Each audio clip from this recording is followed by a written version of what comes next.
guys, nandito tayo sa may Intramuros. Mag-update tayo ng mga fountain sa Maynila. At kasama ko yung dalawang bayo ko ngayon na nag-ride kami bike dito sa may sa Intramuros hanggang sa ibang lugar na marating namin dito sa Maynila, no? So sana samahan nyo ako guys, no? At yan, mag-iikot-ikot lang tayo at konting update na rin sa Maynila. Ayan. At mega love shoutout nga pala sa ating mga OFW, mga kababayan, no? At immigrants. Ayan, mega love shoutout po. At sa mga batang Maynila, mega love shoutout. At sa ating mahal na mayor, ayan, Mayor Isko Moreno, Vice Mayor Hani Lacuna, at sa mga manggagawa ng Maynila, PDO Manila, DEP, W, at sa NPTV, ayan, at saka DPS. Ayan, mega love shoutout po sa inyo lahat. So yan guys, ito na yung isang fountain dito sa may Anda Circle. Yun muna yung unang destination namin. At susunod niyan yun doon sa may City Hall fountain, yung may sa may Cartilla.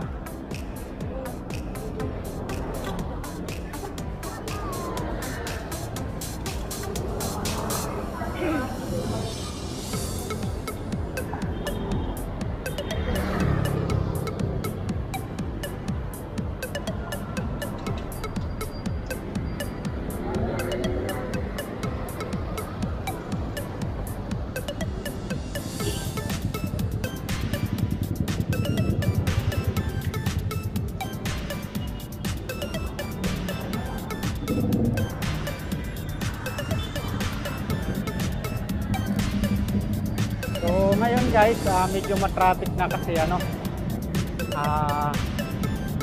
oras talaga ng labasan ng mga truck dito, no? Papunta na kasi itong Pier North.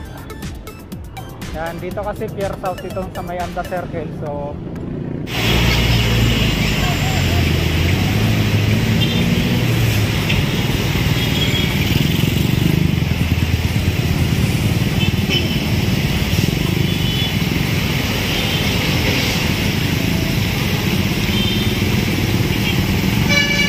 So ayan guys, ito yung fountain dito sa may Anda Circle, no? Ayan, ang ganda, oh.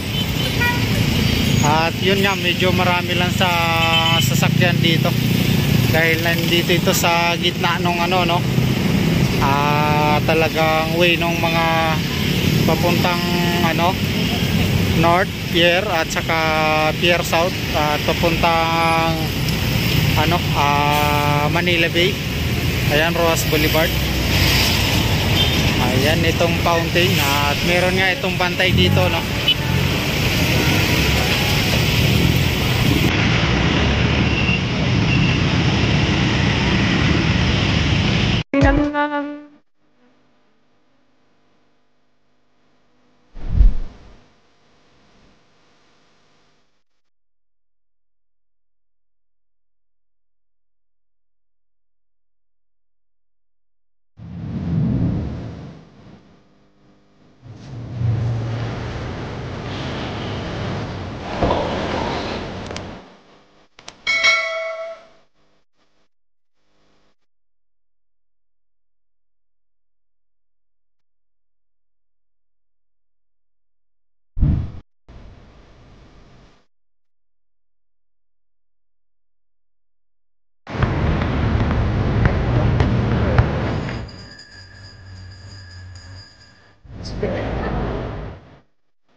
dumating at bisita.